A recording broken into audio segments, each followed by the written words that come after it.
इसके बाद जो आती है वो फिर सिद्धियों का खेल आता है।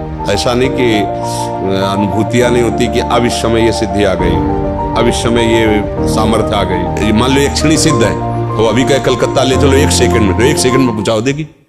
इस मार्ग में तो जब चले ना, पर क्या था कि गुरु कृपा से बचपन में ही हमें समझा दिया गया था कि जिसका लक्ष्य भगवत प्राप्ति है, छोटे मोटे चमत्कारों में गोस्वामी जी तुलसीदास जी की चौपाइयाँ हैं कि जिस समय कोई साधक परमार्थ पथ में अग्रसर होता है तो इंद्रिय द्वारों पर बैठ जाते हैं उसके देवता साक्षात आकर के, अलग अलग देवता जो इंद्रियों में विराजमान, और वो माया का वही आकर्षण उसके पास पहुंचाते जिससे वो भ्रष्ट हो जाए।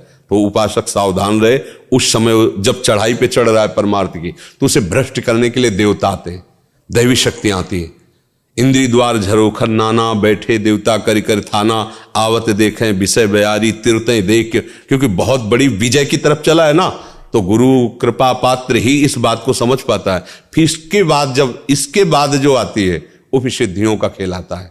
रिद्धि सिद्धि पेरे बहुआई, बुद्धि लोभ दिखावे भाई, होय बुद्धि जो परम सयानी, तीन तन चितई नान हित जानी। बोले परम सयानी बुद्धि, वो उधर देखना भी नहीं, उधर अगर देख लिया तो तुम्हारा इन्हें अनहित हो जाएगा, अर्थात भगवत प्राप्ति के मार्ग में आपके बाधा खड़ी हो। तो कौन बाधा स्वीकार करेगा जो भगवत मार्ग में चला है। ऐसा नहीं कि अनुभूतियां नहीं होती कि अब इस समय ये सिद्धि आ गई है, अब इस समय ये सामर्थ्य आ गई, पर उसे हटाते हुए, जैसे तैराक पानी को हटाते हुए आगे बढ़ता जाता है फिर वो पार हो जाता है, ऐसे ही उपासक सब बाधाओं को हटाते हुए फिर एक स्थिति ऐसी आती है जहां से कोई विचलित ही नहीं कर सकता है। अब वहां इन सब का प्रवेश ही नहीं सिद्धियों का।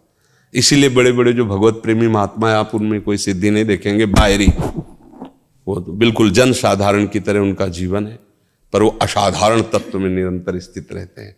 तो ये तो बहुत छोटी स्थिति से इनको जाना जा सकता है, समझा जा सकता है। ये बहुत साधारण बातें हैं, ये बहुत साधारण बातें हैं। तो मतलब 2, 4, 5 वर्ष अगर ब्रह्मचर्य रहकर सही ढंग से पवित्रता से, और तो उसमें सब आ जाएंगी। छोटी छोटी बातें हैं ये जो जिनको बहुत महिमा में माना जाता है, कोई खास बात नहीं। तो बोले आप बता दो, आप भला ऐसे हम मुट्ठी में क्या लिए आप बता दो। तो हम इसलिए बाबा जी बने थे क्या?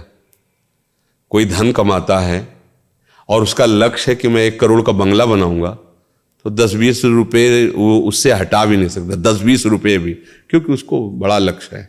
ऐसे ही हमारा भजन, हमारा सेवन भगवत प्राप्ति के लिए, ये जन्म हमारा इसलिए नहीं कि हम तुम्हें रिझावें कि भाई मुट्ठी में जो था बाबा ने बता दिया, वाह वाह वाह, गया बाबा भी गया और तुम भी गए, क्या मिला क्या? तुम्हारा कल्याण हुआ क्या? तो बाबा का तो जो था वो चला गया और अभिमान ऊपर से आ गया। अभी एक दिन नहीं बताया था कि जल के ऊपर खड़ाओं से गंगा जी के ऊपर चले, और जो संत नाव में जा रहे हैं उनकी बेइज्जती की 4-5 उनके सेवक आते कि क्या तुम तपस्वी हो, क्या साधु हो, नाव में बैठ के चलते हो, देखो हम साधु पाधु। नाविक से पूछा भैया कै रुपया हुए? बोले 2 रुपया। 2 रुपया। जब फिर उनकी तरफ मुड़ के कहा, तुम उन गंगा जी पर पादुका पहन करके चले हो जिन गंगा जी को महादेव जी माथे पे धारण करते हैं। 2 रुपया में हम पार हो गए, तुम्हारी सारी तपस्या 2 रुपया के भी बराबर नहीं, नष्ट हो गए।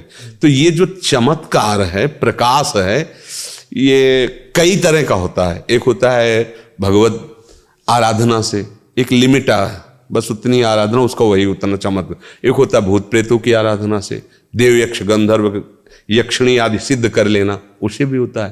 तो आपके मन की बात क्या हो, चमत्कार पर मान लो यक्षिणी सिद्ध है और अभी कहे कलकत्ता ले चलो 1 सेकंड में, तो 1 सेकंड में पहुंचा देगी। आपको लगेगा तो भगवान साक्षात, अभी तो वृंदावन में थे, कलकत्ता आ गए।